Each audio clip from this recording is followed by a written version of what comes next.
रहे news nation में हूं पिनाक त्यागी और इस वक्त हम मौजूद हैं नासिक शहर में। जी हां, वो शहर जिसका प्याज सत्ता बदलने का मादा रखता है। और नासिक शहर में मौजूद होकर हम जानने परखने की कोशिश करेंगे कि महाराष्ट्र की राजनीति क्या कुछ कहती है, मराठा वोट बैंक कहां जाता है। और नासिक शहर आपको बता दूं कि गुजरात के बेहद करीब भी पड़ता है, तो ऐसे में मोदी की लहर गुजरात होते हुए महाराष्ट्र तक कितनी पहुंची है, ये टटोलने की भी कोशिश करेंगे। हमारे साथ खास मेहमान जुड़ गए हैं। सबसे पहले शुरुआत करूंगी मैं, आपके नासिक से उम्मीदवार हैं विजय पंडारे जी, आपका बहुत बहुत स्वागत है। साथ में हमारे साथ एमएनएस के प्रवक्ता हैं अभिजीत बगदे जी, आपका भी बहुत बहुत स्वागत है। विजय करंजकर हैं, शिवसेना के नेता हैं, आपका स्वागत है। और शैलेश कुटे हैं हमारे साथ, कांग्रेस के नेता, आपका बहुत बहुत स्वागत है। चलिए तो हम चर्चा की शुरुआत करते हैं, क्योंकि मोदी की बात हो रही है, लहर की बात हो रही है। तो जरा ये बताइए विजय जी, कितनी लहर गुजरात होते हुए महाराष्ट्र तक आ पाई है? मोदी जी पूरे देश पर छा गए हैं, सबके पत्ते गुल कर दिए हैं। हर टीवी चैनल पर मोदी जी दिखते हैं, हर मोबाइल पर मोदी जी दिखते हैं। जहां जाऊं वहां मोदी मोदी मोदी है। अच्छा, ये अच्छी ब्रांडिंग है या फिर सच में मोदी मोदी है? सच में मोदी मोदी है। ये ब्रांडिंग करने की कोई जरूरत नहीं है। शैलेश जी कुछ कहना चाह रहे हैं? वर्ड आपने यूज किया, ये कोई मल्टीनेशनल कंपनी जैसा ब्रांडिंग का काम हो रहा है।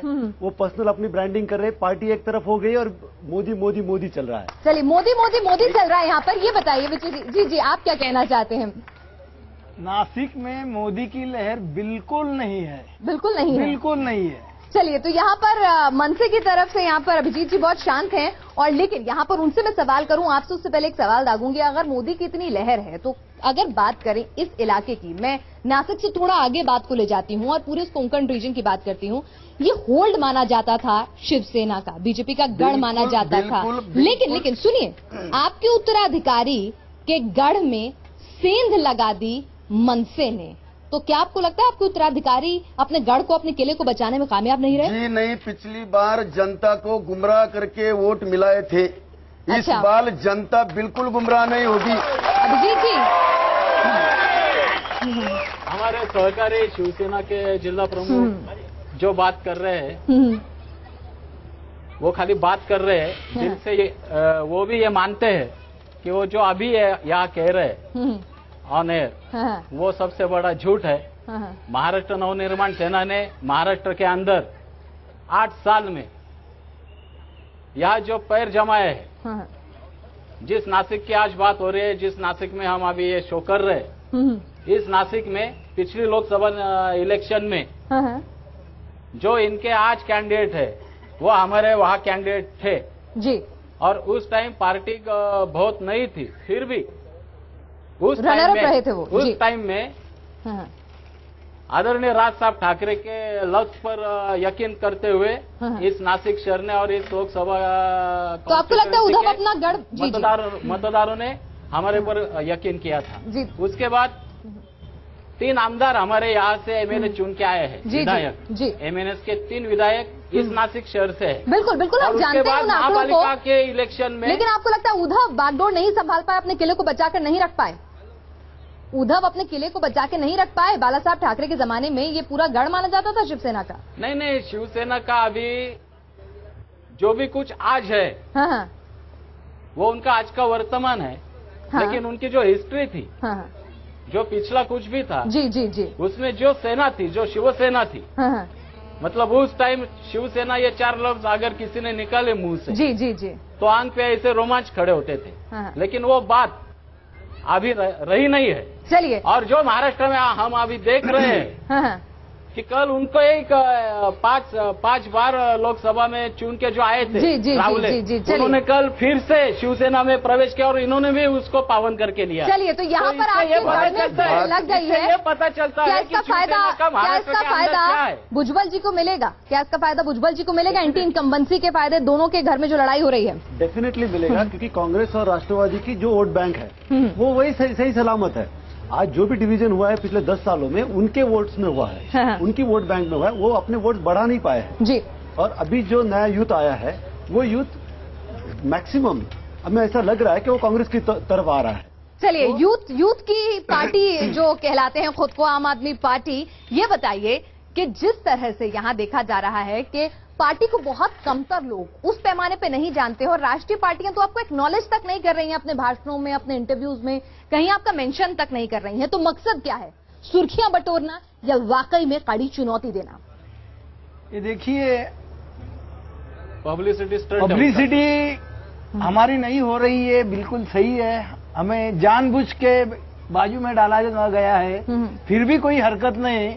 हमारी जगह लोगों के दिल में है, जैसा कि दिल्ली में हुआ है, जैसा कि दिल्ली में हुआ है वैसा ही महाराष्ट्र में भी होने वाला है। चलिए, पर अरविंद जी तो खुद कह रहे हैं कि दिल्ली में गलती हो गई है। जी जी जी बोलिए। अगर इनका ये कहना है कि इनकी जगह लोगों के दिलों में है, तो इनके जो पार्टी प्रेसिडेंट है वो केजरीवाल साहब के मुंह पे आज तक 4 बार अटैक हुआ, वो किसने किया? वो तो आम आदमी ने किया है। आम आदमी से जो आम आदमी है उसने तो किया है। चलिए विजय जी, इसका जवाब दे दीजिए। दिल में कहाँ से पैदा हो गई?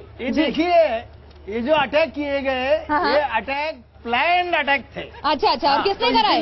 वो आम आदमी के अटैक नहीं थे। चलिए, मैं अब आम आदमी के बीच में जाने की कोशिश करती हूँ। आप बताइए, आप क्या चाहते हैं? जी बोलिए, खड़े हो जाइए। जी जी बोलिए, किससे सवाल है और क्या चाहते हैं? मनसे से सवाल है। मनसे राज ठाकरे ने इतने जोर जोर से पूरे महाराष्ट्र में कहा कि मेरे पास महाराष्ट्र दीजिए, मेरे पास ये दीजिए। उनके पास नासिक दिया। लोगों के घर पे घंटा गाड़ी वक्त पे नहीं जाती है। पूरे नासिक में जो घंटा गाड़ी नासिक से शुरू होकर पूरे देश में चली गई, वो लोगों के घर पे नहीं पहुंच रही। जी जी चलिए, आप बताइए। आप तो शिवसेना के समर्थक लग रहे हैं। आम आदमी तो यहाँ पे ढूंढ ढूंढ के मिलेगा, नेता 7 समर्थक लेकर आते हैं। ये बताइए, आप कुछ पूछना चाहते हैं? मेरा सवाल यही है कि आपने जो लोकेशन चूज की है, ये बहुत अच्छी लोकेशन चूज की है। हाँ। इनकी सत्ता है एमएलएस की। हाँ। नासिक में इन्होंने ये सादा जो फाल्के स्मारक है, ये जो टूरिस्ट प्लेस है, ये ठीक से बचा नहीं पाए, तो ये पूरे नासिक और महाराष्ट्र का क्या करेंगे? चलिए, सवाल आपसे है।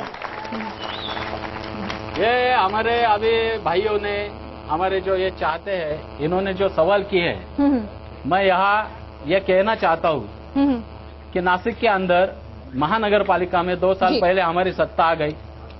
सत्ता में आने से पहले शिवसेना की सत्ता थी 10 साल, और उनके टेन्योर में 650 करोड़ रुपए का जो स्पिल ओवर था, वो पहले हमने उसको भर के निकाला है। चलिए, आप बोलिए। सबसे बड़ी गलत बात है, इन्होंने मैं एक नगर पालिका का 10 साल प्रेसिडेंट रहा हूँ। ये पूरी बातें झूठ है। शिवसेना के जमाने में, शिवसेना के कार्यकाल में शिवसेना ने महानगर पालिका के काम करते हुए 1 रुपया शिवसेना के साथ ही खड़े थे ना राज ठाकरे एक वक्त तक, तब क्यों नहीं काम किया? नहीं, वो स्पिल ओवर हुआ। जी जी, उन्हीं के कार्यकाल का, तब तो एक ही थे। नहीं, सुनो, ऐसा थोड़ी कि जब चाचा के साथ ही तो काम नहीं करेंगे। उसके बाद वो स्पिल ओवर हमने भर के निकाला। जो ऑक्ट्राई का जो प्राइवेटाइजेशन हुआ था, वो हमने कैंसिल किया, और उसके बाद 200 करोड़ रुपए का एडिशनल। अब बात करोड़ों की हो निकली है, तो विजय जी आपने तो कई खुलासे भी किए हैं जिन्हें सरकार की नाक में दम भी किया है। ये बताइए, भ्रष्टाचार इस इलाके में कितना बड़ा मुद्दा है? इस इलाके में ही क्यों, पूरे रीजन, हम महाराष्ट्र की बात कर लेते हैं। यहाँ भी भ्रष्टाचार बहुत बड़ा मुद्दा है। आप यदि राष्ट्रवादी कांग्रेस की सब हिस्ट्री देखेंगे तो ये पूरी भ्रष्टाचार से भरी हुई है। इनके सुरेश जैन, गुलाबराव देवकर, ये सब, सुरेश जैन अभी उनके जेल में